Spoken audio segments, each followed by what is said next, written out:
दोस्तों एक बार फिर से स्वागत है आपका आपके अपने चैनल पर।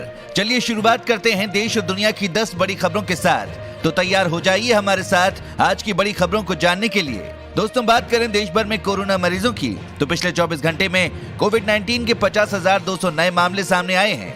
वहीं इस दौरान 704 लोगों की मौत हुई है। देश में कोरोना वायरस से संक्रमित होने वाले लोगों की कुल संख्या 83,64,086 हो गई है। खबरों के सिलसिले की शुरुआत करें उससे पहले दोस्तों इस वीडियो पर एक लाइक जरूर करिएगा। आपका एक लाइक करना ही हमारी मेहनत का फल है। शुरुआत करते हैं पहली बड़ी खबर से। कोरोना वैक्सीन पर आई खुशखबरी, फरवरी में देश को मिल सकता है टीका। जी हां दोस्तों, कोरोना वायरस जैसी वैश्विक महामारी पूरी दुनिया में फैलने के बाद अब लोगों की सभी उम्मीदें इसकी वैक्सीन पर टिकी हुई हैं। लोग बेसब्री से इसके वैक्सीन का इंतजार कर रहे हैं। ऐसे में भारत के लोगों के लिए अच्छी खबर यह है कि अगले साल फरवरी महीने में सरकार कोरोना वायरस के वैक्सीन को लॉन्च कर सकती है। सरकार ने पहले ही साफ कर दिया है कि ये वैक्सीन देशवासियों को मुफ्त में दी जाएगी। आपको बता दें कि वरिष्ठ सरकारी वैज्ञानिक ने न्यूज एजेंसी रॉयटर्स को बताया कि भारत सरकार द्वारा समर्थित कोविड-19 वैक्सीन फरवरी महीने में लोगों को देने की शुरुआत की जा सकती है। साथ ही अगली खबर में सरकार किसी भी वक्त कर सकती है राहत पैकेज का ऐलान, आएगी 8,000 करोड़ रुपए की खास स्कीम। जी हां दोस्तों, केंद्र की नरेंद्र मोदी सरकार एक और राहत पैकेज लाने की तैयारी कर रही है। सीएनबीसी आवाज को सूत्रों से मिली जानकारी के मुताबिक राहत पैकेज में एक्सपोर्टर्स के लिए बड़े ऐलान किए जा सकते हैं। खास एक्सपोर्ट सेक्टर के लिए 8,000 करोड़ रुपए की नई स्कीम का ऐलान भी हो सकता है। सूत्रों ने बताया कि एग्रीकल्चर इंजीनियरिंग प्रोडक्ट का एक्सपोर्ट बढ़ाने पर जोर रहेगा। आपको बता दें कि प्रधानमंत्री नरेंद्र मोदी की अध्यक्षता में हुई कैबिनेट की मीटिंग में देश की अर्थव्यवस्था में लगातार सुधार पर चर्चा हुई। दरअसल अक्टूबर 2020 में जीएसटी कलेक्शन से लेकर बिजली की खपत में बढ़ोतरी दर्ज की गई है। वहीं विदेशी निवेशकों ने भी भारतीय बाजारों में जमकर निवेश किया है। साथ ही अगली खबर में चीन ने कोरोना के कारण भारत और अन्य देशों के लोगों की यात्रा पर रोक लगाई। चीन ने कोरोना वायरस के बढ़ते मामलों के कारण भारत सहित कई देशों के लोगों की यात्रा पर रोक लगा दी है। ये बयान चीनी दूतावास की वेबसाइट ने जारी किया है। जिन अन्य लोगों की यात्रा पर प्रतिबंध लगाया गया है उनमें ब्रिटेन, बेल्जियम और फिलीपींस शामिल हैं। आपको बता दें कोरोना वायरस के बढ़ते मामलों के कारण चीन ने ब्रिटेन, बेल्जियम और फिलीपींस के लोगों के प्रवेश पर रोक लगा दी है। संयुक्त राज्य अमेरिका, फ्रांस और जर्मनी के यात्रियों को अतिरिक्त स्वास्थ्य परीक्षण रिजल्ट पेश करना होगा। चीन ने ब्रिटेन से यात्रा करने वाले गैर चीनी नागरिकों को अस्थायी रूप से निलंबित कर दिया है, भले ही वे वैध वीजा और निवास परमिट रखते हों। साथ ही अगली खबर में दिवाली से पहले बनिए लखपति, सिर्फ ये 1 रुपए का नोट आपको बनाएगा मालामाल। आपको बता दें त्योहारी सीजन से पहले अगर आप भी कमाई करने का मौका देख रहे हैं तो आपके पास घर बैठे लखपति बनने का मौका है। और सबसे खास बात यह है कि इसके लिए आपको कुछ भी करने की जरूरत नहीं है। आपके पास अगर ये खास वाला 1 रुपए का नोट है तो आपको आसानी से 1 लाख रुपए मिल सकते हैं। आपको इस खास नोट की फोटो को वेबसाइट पर डालना होगा, जिसके बाद में लोग आपके नोट के लिए पैसों की बोली लगाएंगे और आप जिसको चाहिए नोट बेचकर लाखों कमा सकते हैं। आइए आपको बताते हैं कि आपको इसके लिए कौन सा वाला 1 रुपए का नोट चाहिए होगा। बता दें कि इंडिया मार्ट पर इन नोटों को घर बैठे अच्छी कीमत पर बेचा जा सकता है। इन भी प्लेटफॉर्म पर इस नोट की शानदार कीमत मिलेगी। इन कंपनी की साइट पर जाकर आप ये नोट सेल कर सकते हैं। इसके बदले में आपको लाखों रुपए मिल सकते हैं। साथ ही अगली खबर में ट्रायल के अंतिम चरण में कोरोना वैक्सीन, इन लोगों पर होगा आखिरी ट्रायल। भारत बायोटेक की टीम की ओर से विकसित की जा रही कोरोना वैक्सीन के तीसरे और संभवतः आखिरी चरण का ट्रायल स्वास्थ्य कर्मियों पर भी होगा। भारत के औषधि महानियंत्रक की कड़ी निगरानी में ये ट्रायल होंगे। इस बाबत दिल्ली सहित 10 राज्यों को भी इस प्रस्ताव की सूचना भेजी गई है। आपको बता दें दिल्ली सरकार को यह प्रस्ताव मिला, जिस पर सैद्धांतिक सहमति जताते हुए इसके विभिन्न पहलुओं पर विचार करने के लिए स्वास्थ्य विभाग को भेज दिया गया है, ताकि विशेषज्ञ इस पर अपने नजरिए से तय कर सकें। साथ ही अगली खबर में क्या आपके खाते में भी लग रहा पैसा जमा करने और निकालने पर चार्ज, सरकार ने कहा। अगर आपका भी बैंक में खाता है तो आपके लिए ये जानना बेहद जरूरी है कि किन खातों पर कितना सेवा शुल्क लग रहा है और किन खातों पर ये शुल्क नहीं लग रहा है।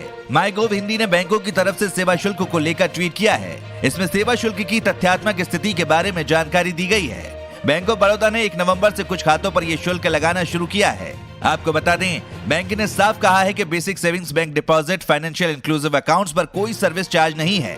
2 नवंबर को किए गए ट्वीट्स में बैंक ने कहा था कि बैंक ने कोई चार्ज नहीं लगाए हैं और प्रधानमंत्री जनधन योजना के तहत खुले अकाउंट पर चार्ज लागू नहीं है। साथ ही अगली खबर में नीतीश ने कर दिया राजनीति से संन्यास का ऐलान, धमदाहा में बोले ये मेरा अंतिम चुनाव है।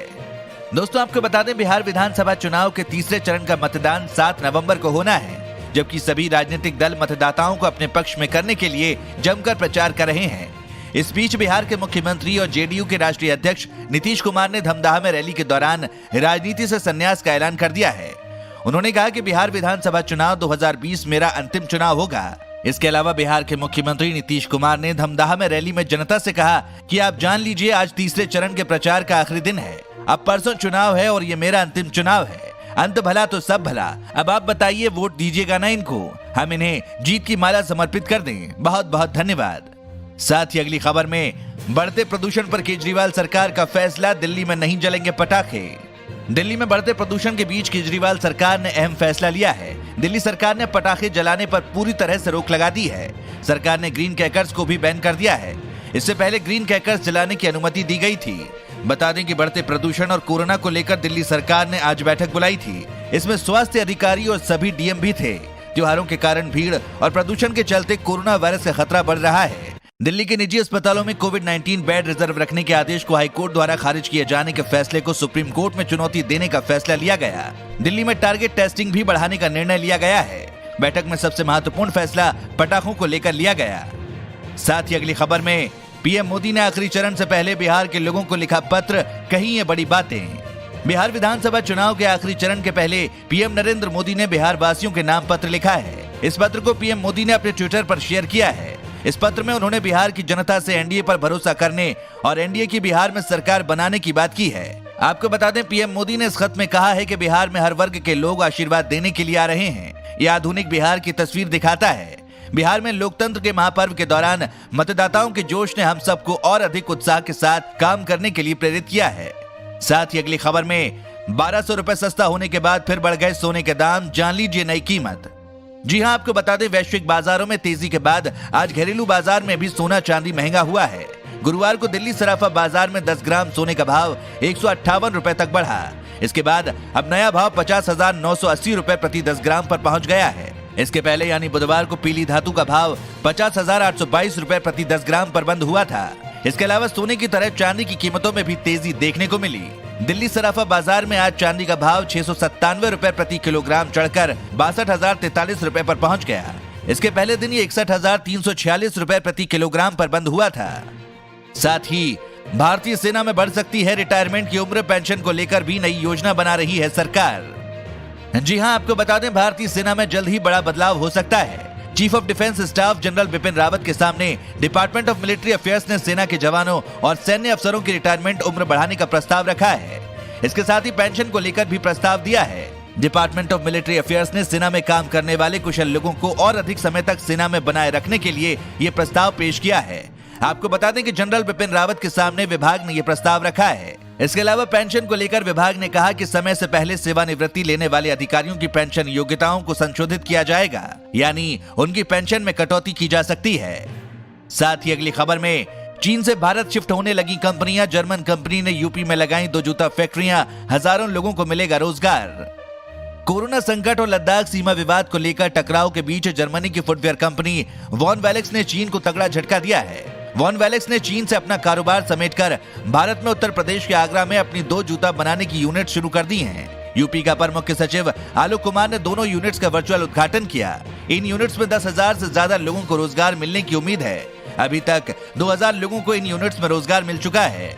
साथ ही अगली खबर में अर्नब गोस्वामी को फिलहाल अंतरिम राहत नहीं, उनकी याचिका पर सुनवाई करेगा बॉम्बे हाईकोर्ट। अर्नब गोस्वामी की अर्जी पर बॉम्बे हाईकोर्ट में सुनवाई शुक्रवार तक के लिए टल गई है।